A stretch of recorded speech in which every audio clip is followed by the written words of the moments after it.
Hello, all you positive heads out there. It is so good to be back with all you beautiful reflections of the one source consciousness that creates and animates all things. If you're new to this podcast, of course, we are super happy to have you here, and we just ask that you bring an open heart and open mind to your listening experience and to be prepared to explore vantage points that I'm convinced will help shift or solidify your current understanding of the ultimate nature of reality in a way that is extremely empowering.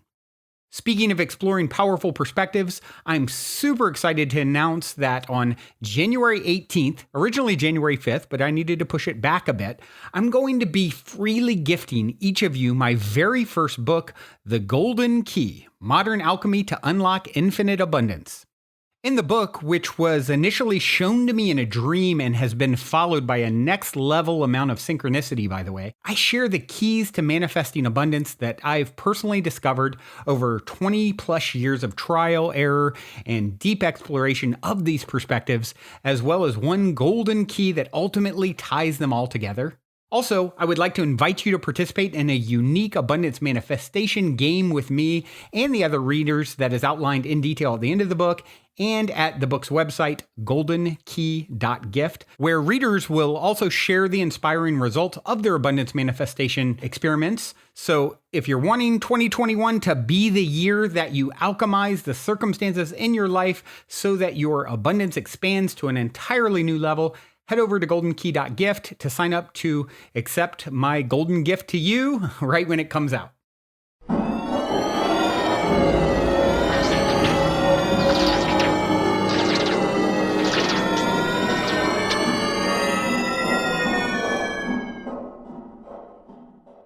All right, all you positive heads, welcome back to another episode. So happy to be with you as always. I am very fortunate to have my good friend Chris Jackson here with me yet again to help steer the ship and drop some of his wisdom.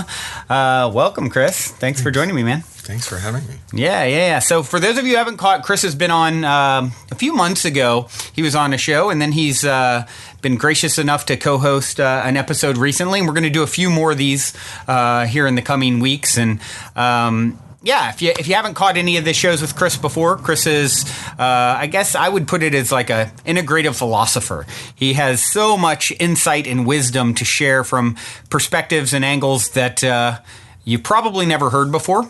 Today you have decided, and we kind of talked about it, and there's so many different things that we've talked about over the months, and it's kind of trying to pick the gems, what are the best ones to go into detail. And one is increasing your genius, how a person can go about getting in touch with their inner genius. And I believe we all have that. So I agree. We're going to go into great detail into that. Before we actually jump into sort of the meat of that, one thing I also would like to throw out to you guys, another thing that Chris does is produce some amazing events, and you have One Love coming up, One Love Festival, October 20th through 22nd, is that correct? In Lake Paris, California, just outside of California. I'm definitely going to be there. Inside of California. What did I say? Outside of California? Outside of Los Angeles. I meant just outside of Los Angeles. And two very different things. And so it's, you guys who've been listening for a long time know I go to as many transformational festivals as possible. And so, having the experience of going to one that you're a big part of producing, Chris, and also participating, hopefully in some panels and things there and talking, I would love to mix it up with you guys. And Chris and the One Love team have been gracious enough to put together a little discount code for you guys. If you use the word positive head when you get your tickets, you can join us in Lake Paris here in a couple months. So, and to pick up your tickets, you can head over to the website, which is onelovefest.com. Very much looking forward to that. It's some great music, for everything from Moby to Curly to Closey to Desert Dwellers, I believe, if I'm recalling. I mean, a lot of great stuff. Mark Farina, a longtime favorite, if you like mushroom jazz. Hopefully we'll see you guys at One Love. Let's jump into genius. You could be considered somewhat of a genius. You have your genius moments, I would say. And how does one go about doing that, increasing their own genius and tapping their own inner genius? I guess to start, there's what's been kind of revealed to me as a super simple architecture to all of reality. And it's this great space.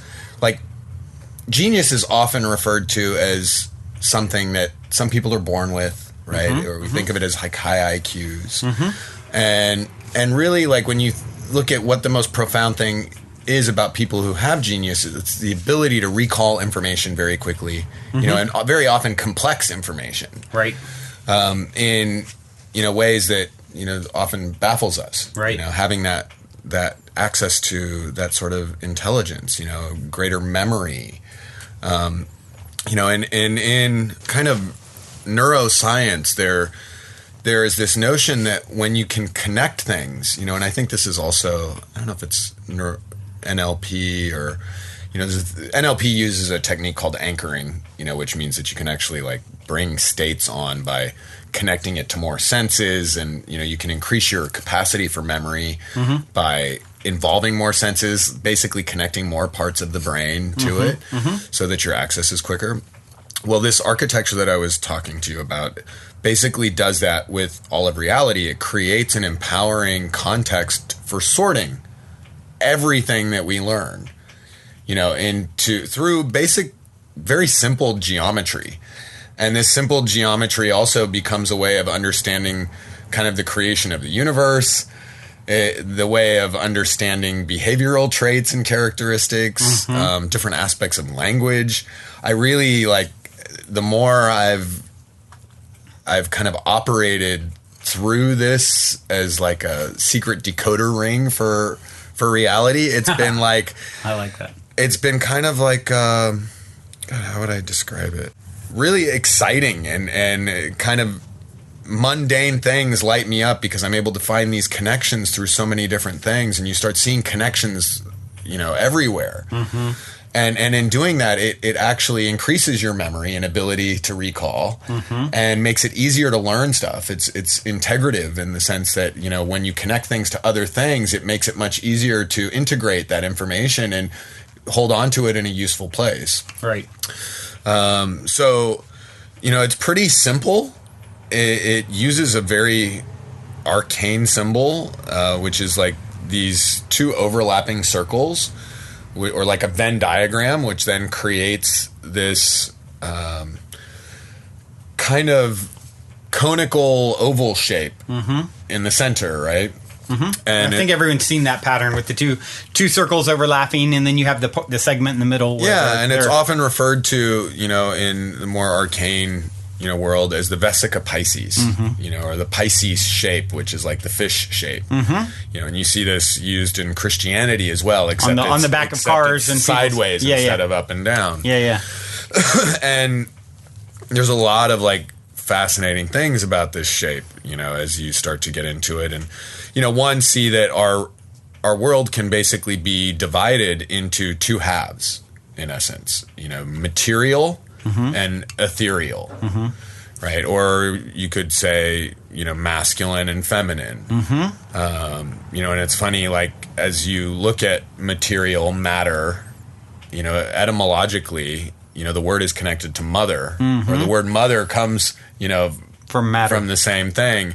And, you know, you think about what it means and what the properties are. Matter holds on to its form, right? And it also tends to reflect the past, because it holds on to, you know, the past as well. Like, you can look down at the floor and see all this past that's happened on it, right? And then, you know, aether or father, which also sound very similar, right? And as you get into other languages, sometimes they're connected. You know, it holds on to nothing. You know, and then you begin to see like that. Wow, this is actually the architecture for reality in terms of, you know, the material domain, you know, is the past. The etheric domain holds the future, you know, possibilities, and then where they intersect in the center is the present. Right. You know, which is literally the gift, the now. Right. Which is where we're birthed through, literally as gifts.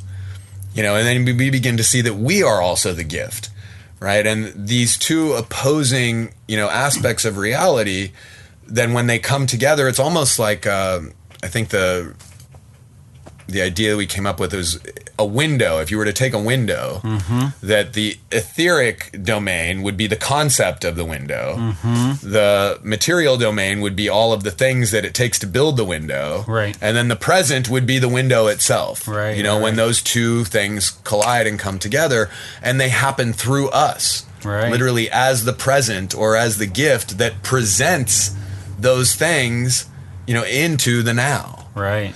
And that's exciting to me, being able to begin to experience reality in a different way also, and experience yourself as this kind of cross section, right? In that middle point, between the past and the future, right? Like you literally access ideas of a future possibility out of the air, right? Which then feeds the fire of your will, right? To heat up the waters of your emotions, to literally shape the earth of your physicality into action, where you give birth to reality, as your present to share with the world. Right. And I love that word, because we present, yep. Our presence. And it's a gift. Yeah. And you are the gift. Right. And it, it really helps in, I think, realizing that life is a gift, right. And that you are a gift to life, and that you can actually depending on, it's almost like we're fountains, literally, and that shape, again, everything flows through that shape or back into, when you begin to think about it, right? Like our eye, right? Right. It's So things come into the eye, same shape as the eye, yeah. Or the shape of the vagina, right. You come through, right, or things go in, it's everything that goes in and out of this material domain, happens through that shape. It's kind of profound. Wow. And so beginning to see that as just the empowering primordial architecture or construct, and then you can begin to, through that, see more complexity, arise. So basically, and the way I said before, this kind of gives you a different perception on creation, and the Big Bang, as it were. Is this notion that there was once this one sphere, like a dot, infinitesimal speck of dense matter, that we call it the Big Bang, like an explosion, which sounds chaotic, when in fact it's really spin. And if you look at a model of the universe, it's usually shown as an hourglass, right? Well, basically that thing spun, and as it spins, it pulls apart.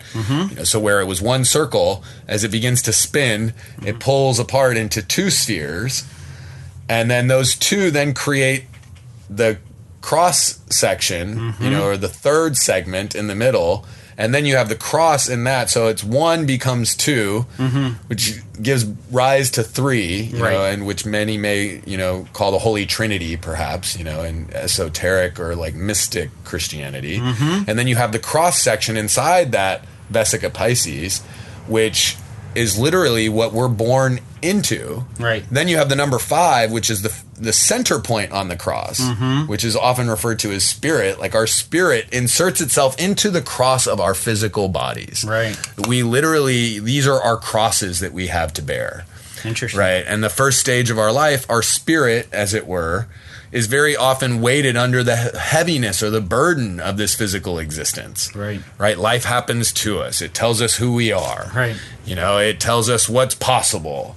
And, it seems very limiting, and then we take on ideas of ourselves, from others and from these experiences. And then we create stories about them. Right. When in fact, then hopefully we get to a point of transformation, and this same diagram, as it were, architecture, can be used as a key to unlocking transformation as well, because you see that you descend under that cross in the beginning, your spirit's under the weight of it, right? And then literally, this to me goes into potentially Christian mysticism. That creates actually a 5-pointed pentacle, or pentagram. The inverted one being when your spirit is under the weight of matter.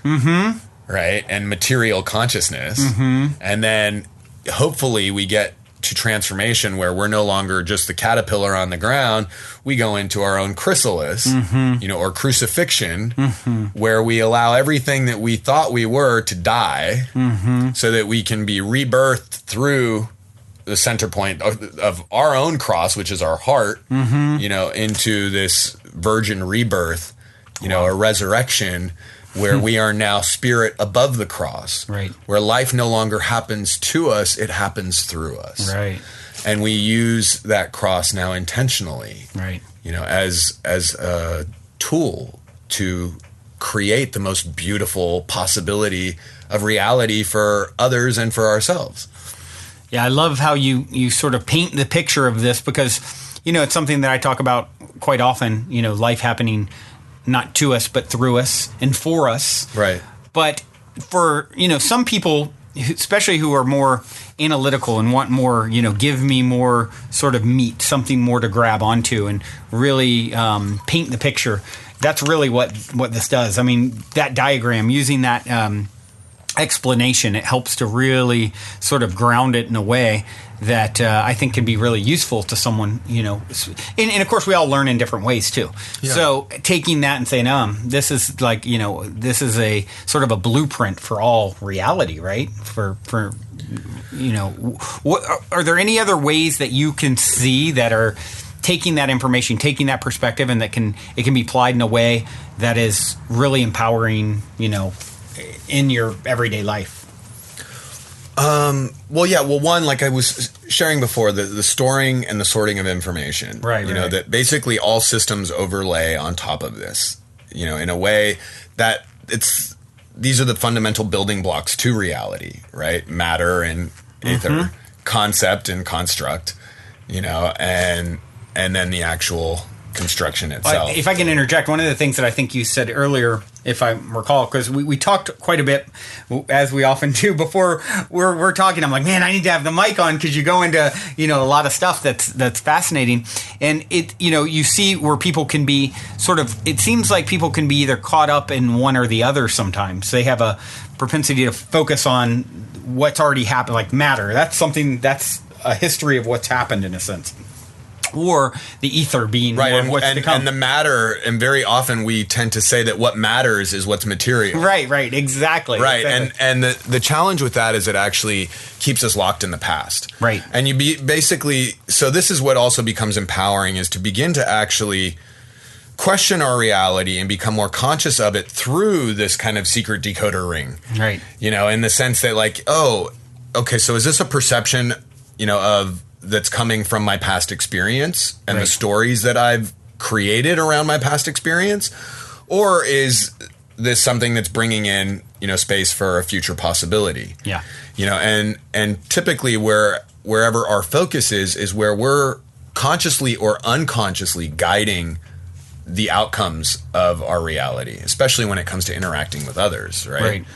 Because if I take, all these bad things happen to me, and I take that to create a story that people, are not good, well, then my subconscious is basically going to act as though people are not good, and then the response that I'm going to get from people is people not being good. Right. It's very rare that any, because you treat people at the worst and you tend to get the worst in response. Right. Especially when so many of us are acting, or reacting, which is a dynamic of the physical aspect or material aspect of consciousness. I guess this is a space where I could now go back and take this model and superimpose it over the brain, because that was something that we were talking about before. Right. Where, just going back for a moment to kind of connect this to the elements, which I think is really powerful. You heard me talk about, pulling future idea from our Father out of the air. Right. And then using that to feed the fire of our will, then heating up the waters of our emotions. Basically, I'm moving from the etheric into the material and then bringing it back through into the present and to present it as reality. Well, I can also take a perception of the past, and use that to purge into reality as well. And so it becomes a choice.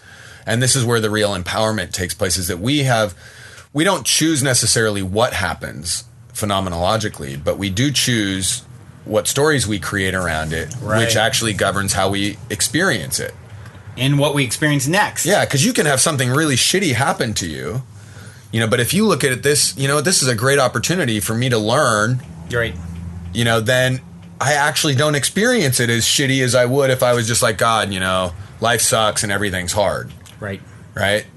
Then, it continues to beat me down. But it's really my own choice. And this is where, you can be really stingy with the types of thoughts you choose to have. Or let the negative thoughts come through. But if you can begin to become more conscious of them, as they're happening, turn inward. And I think this is what a lot of the, kind of arcane sciences or yoga and all of this speaks about, go within, pause, take a deep breath and question before you react. Right. Right. This is another great mantra that a friend gave to me years ago, which, I was complaining about something and he's like, he's like, so don't react, act. Right. And this was great too, because it gave rise to like my discovery of another wordplay, which was reaction and creation.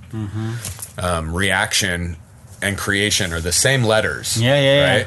It's just the difference is where the seeing is taking place. Oh, wow. So, and this is where... Wow, that's super powerful to realize. Yeah, because reactions are things that just happen. It's automatic. Yeah.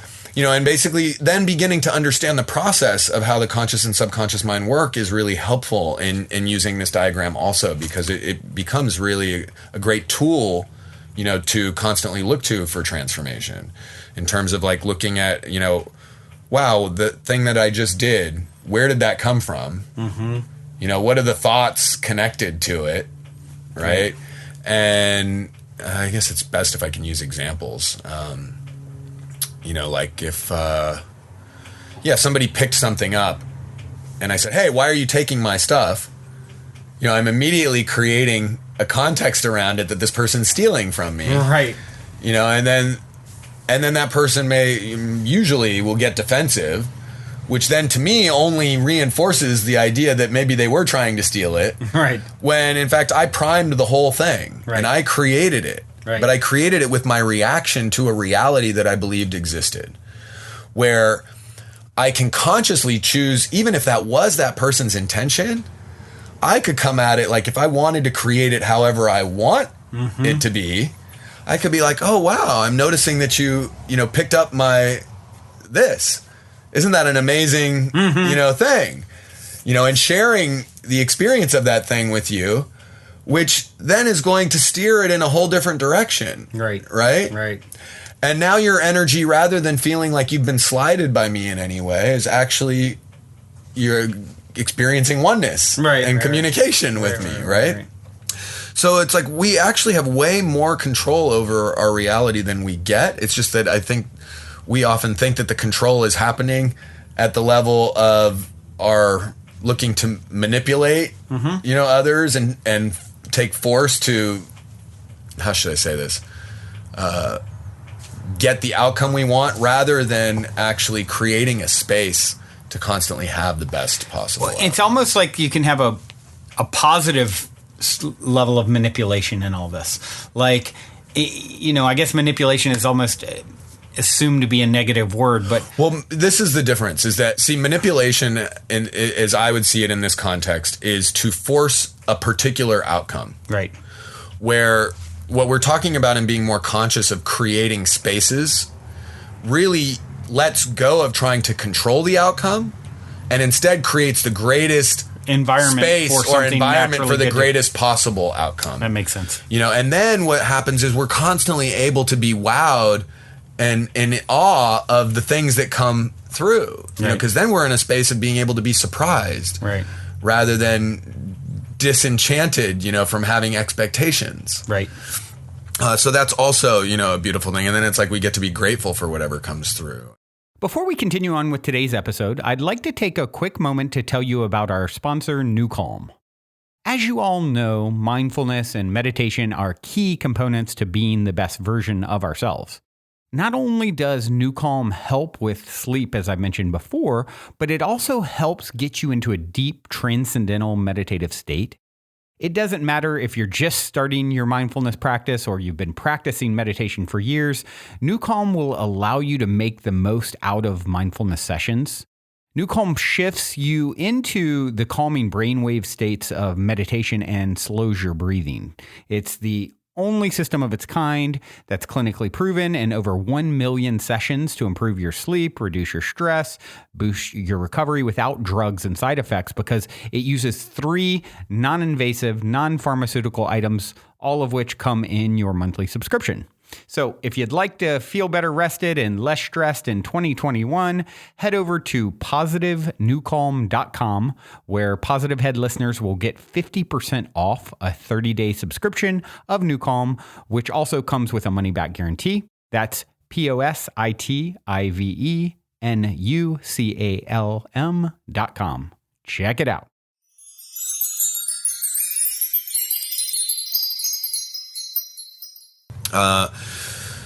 Yeah, I think we went a little bit off for a sec, but so tying this into the 4 elements, again, taking that diagram, you could have, on the etheric realm, you have, the sun, which is fire and gas, air, right? And then you have the moon, which is pure matter. And then where they come together, you have the earth, right? And it's funny, actually, because the symbol for the earth is a circle with a cross through it. In Interesting. Astronomical stuff. Wow, I wasn't aware of that. And and also alchemy and old alchemical symbolism. And so that cross then represents where you had 2 elements of, you could call it fire and matter, or earth. Mm-hmm. Now you get 2 new elements, right, in that shape where they intersect of air and water. Right. And these actually become, this is what's used for the playing cards, for the tarot deck, earth, air, fire, and water, those 4 elements, 4 directions. And it's funny that there's a synthesis to the 4 seasons, and you can begin to see all of those things and connect those through this as well. And you'll begin to see that there's properties that reflect on both sides. And where the etheric realm tends to be more masculine, and the material realm tends to be more feminine, and it's connected also, in the words, like, what does mother do? She protects, she holds on, and often father is the one wanting, to set free and to liberate, right? And, talking about grand ideas and dreams. And yeah, and the material consciousness is much more practical and pragmatic in a sense of, survival, right? Where we've all been living, I think, at that level for a long time. And, the exciting thing now is, I think by this kind of perfected masculine, we can actually now create an empowering context for us all to live in, where we all thrive. And that's one where everybody wins. It's not about you winning over others anymore. It's about finding win-win scenarios for everything. Right. And then imagine creating a divine alignment where people would choose, or where you could choose something that was not only good for you, but good for your friends and your community and good for the planet. Right. All together. Imagine if all of our choices became that way. We're all choosing things. Yeah, where, there's no longer this dichotomy in East and West, because I think this is another way that you can begin to actually perceive what's happening in reality, right? Like, I see over here in the East being the material consciousness, and then in the West being the etheric, right? Where in the East, they promote the community as being the most important thing. In communism, the most important thing is the community, right? And there's an expense, though, or a cost. And that's individual freedom, right? They tell you want to be an artist, tough. Right. We need another doctor. You're going to medical school. Yeah. In the West, we prioritize the freedom of the individual. But there's a cost there, right? And it's the expense of the community. Right. Because here, everybody's dog eat dog, trying to one up each other to get on the top of the hill, stepping on everybody else on the way. Right. And, then nobody's ever happy. Even once the person's gotten to the top, they're constantly now having to defend their spot to keep from getting knocked off. Totally. So it's bankrupt on both sides. And you see that this is kind of, it's been an evolution of our own consciousness. These were important ideas. Yeah, the community is important, right? And yes, so is the individual. And their criticisms of each other are also, right and accurate. So, instead of now, this is maybe kind of like a ad hoc concept to put on top of this, but it's instead of like looking to find right and wrong, it's just always looking for the good in everything. Right. What's right with this? Right. And then from that place, there's never any disagreement anymore. It's just finding the value in everything where it serves us at its greatest potentiality. Right. And then no argument anymore either. Right. Yeah, you know what? You're right, communists. The community is important. Right. And they can be like, oh, yeah, you know what? You're right, too. Yeah, individual freedom and ability, for self-expression is important. Right. And, those two things come together now, and we have this possibility. As those towers, crumble, now there's this new possibility in the center where we can synthesize all of these things, create a world where all of these notions are served and supported, and now you celebrate the individual in the context of the community, in the context of the ecology. It's sort of like what you're talking about on the last episode where you joined us in relationships, and how by being vulnerable, it instantly opens up. If one side is vulnerable, the other side is vulnerable, and now there's a whole new opportunity for growth as a result of stepping into that space. Yeah, and we all have the ability to respond. It's this thing, I think the other thing is so many of us don't want to take responsibility for things that we think are not our fault or, not, our obligation, right? Or we view that word responsibility as obligation when, in fact, it's the ability to respond. Yeah. Yeah, and power, when you have no ability to respond with something, you have no power. So if you don't take responsibility, you have no power with that thing. Right. If you take responsibility, then you have power. And so we're able to take responsibility for anything, and be vulnerable. Mm-hmm. If somebody has a negative experience, we could try to defend how what we did, was right, and how we didn't know that we were being unconscious toward them. Or we could just say, wow, I can agree that that's the experience that you had. Right. And by my not disagreeing with you now, I can also offer that was totally not my intention. Mm-hmm. And I can see how, my actions could have been perceived that way. Right. So I apologize for your experience. And, I will, make sure to be more careful in the future of, whatever actions I take. It's like you cut through all of the wounding, hurt feelings and posturing, and things become much quicker and simpler. Right. Yeah, I don't know I think we may have gone off a little bit again.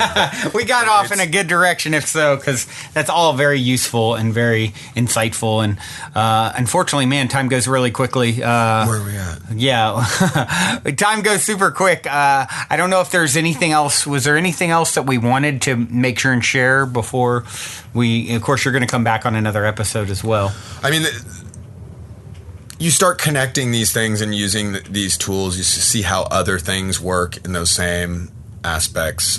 Communication, as an example, works through the same diagram. Right. In the sense that I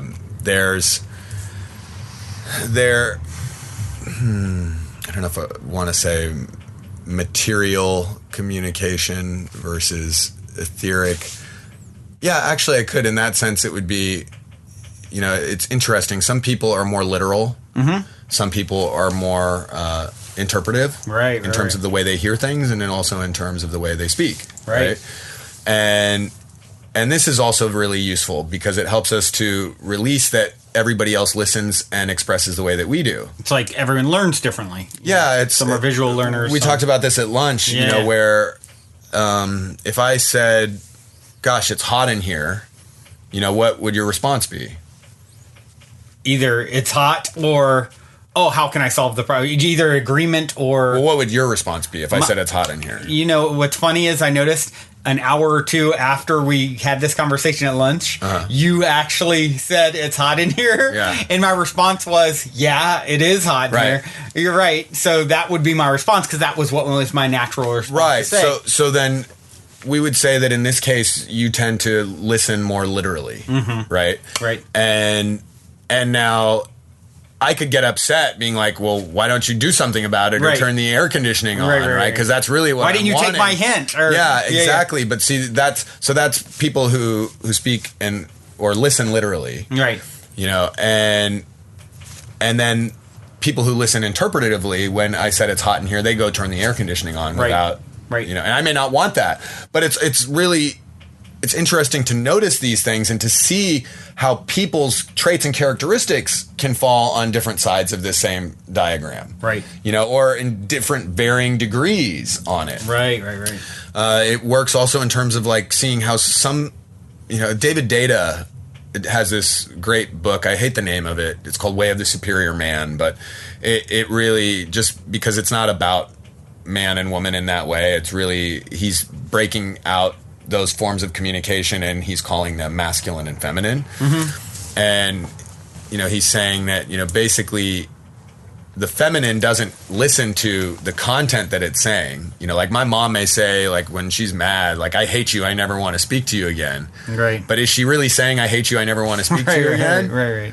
Probably not. No, she's, you know, she's saying she's frustrated or she's upset, you know, angry, whatever. It's the emotional content that's important. And then, in fact, I may even say to her later on, you know, you said you hated me and you never wanted to speak to me again. And she'd say, you're crazy. I would never say that to you. Right, because she didn't mean that. Because that's not what she meant. And she didn't even hear those words coming out of her mouth. And that's somebody, you know, who I'd say is communicating reactively. Again, also, it's subconscious. Our conscious mind often is looking the other direction when the subconscious is doing stuff. Right. Like we like to think of ourselves as this perfected conscious, you know, idea of ourselves, you know, and then are often blind to the way we're actually showing up, you know, and so this is where this also becomes really helpful in seeing that, oh yeah, we have subconscious ways of being that are often not in alignment with how we see ourselves or even how we may think others see us or perceive us. Right. So getting access to that and using these things again to that dualistic model and principle, and then really the middle point actually tends to be the place where we find the greatest integration and synthesis, you know, especially for reducing conflict, for it's like, oh, you know what, if I become less reactive, you know, and more creative, right? And then I can use my words to describe, you know, a past from a negative story that I have about it. Right. I mean, to describe something in the present from a negative story I have around past stuff. Or I could create a context around it from, you know, a brilliant paradise possibility of what I would like and, you know, how I want it to be. And very often it will fill into that space. I found that to be one of my own, I guess, better attributes that have served me well, in the fact that being, as my uncle has called me, I remember many years ago, the eternal optimist, you know, and taking whatever it is that's transpiring and taking and telling a story around it that it really serves me, right, and how it's benefiting me and how I can find the sort of the diamond in the lump of coal kind of thing. And by doing that, it makes it so, right? And I think, you know, if more people realize that it's all about the story that you decide to tell about what's transpiring is really what gives it its meaning and its definition, and it springs to life based off of that, because you are that present who's defining and determining what it all means, because it's really neutral by definition in a sense. Yeah, and I mean you create the space for possibility, right, or lack of it, right, exactly. This has been super insightful as always, Chris. We look forward to having you back on. So much stuff to share. And for those of you, once again, be sure and come out to One Love if you can. October 20th through 22nd. I'll be there. Chris is producing the event, and a lot of amazing music and talks like this and amazing people, and a lot of people really striving to get in tune with this level of connection and vulnerability and all the things that we're talking about. And it creates such a great container. Yeah, the festival itself is intended to be like an empowering context for us all to gather, have more fun than we could ever imagine, and relate to each other, in a way in which we are all being the one love. Yeah, and that actually leads to what we're going to talk about next, is being the one, being the gift. Yeah. So stay tuned. We'll be back soon with that. And in the meantime, we do have a song from one of the One Love artists. What did you choose to? Oh yeah, Moby. So Moby is one of our headliners, and Extreme Ways. Beautiful. Till next time, journey well. Love you all. Also, before we cue up today's song, I wanted to remind you about the game with the universe on our website, where you can choose the first number that comes to your mind, and it'll pull up that episode number of the podcast. I've been saying this is a great way to co-create synchronicity and magic with your higher self for quite some time. And if you go to positivehead.com/universe, there is a super fun and simple interface to play this game with your higher self. I firmly believe just by setting the intention to play in this way, it opens up the door for magic, and it's a synchronistic way to hone in on nuggets of wisdom out of the huge catalog of episodes that are specifically appropriate for you at this time in your journey to becoming the next greatest and greatest version of yourself. And it also makes for a super fun way to spark the curiosity of friends and family by having them choose a number, so they'll hopefully go and check out their number as well, which I greatly appreciate because it helps us to spread the word about the podcast. Once again, the address is positivehead.com/universe. And as a quick reminder, if you're curious to learn more about Purium superfoods and why I take them almost every day, be sure to also check out positivehead.com/transformation. On this journey of becoming the next greatest and grandest version of ourselves that we have all embarked upon, I cannot stress the importance of managing your physical vibration enough.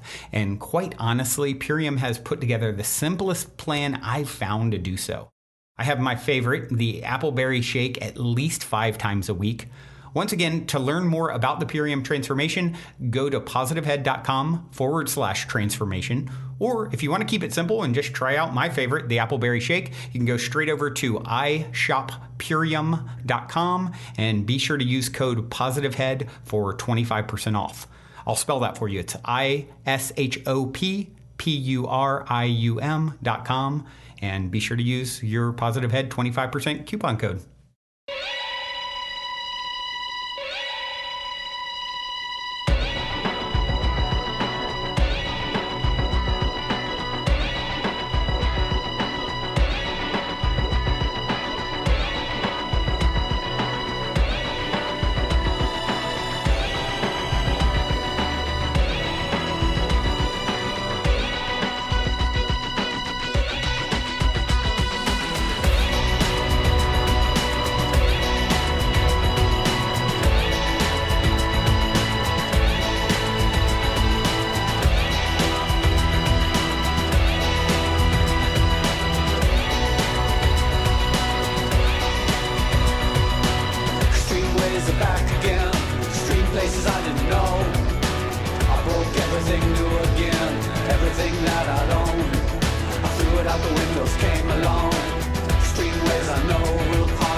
I didn't give up the light.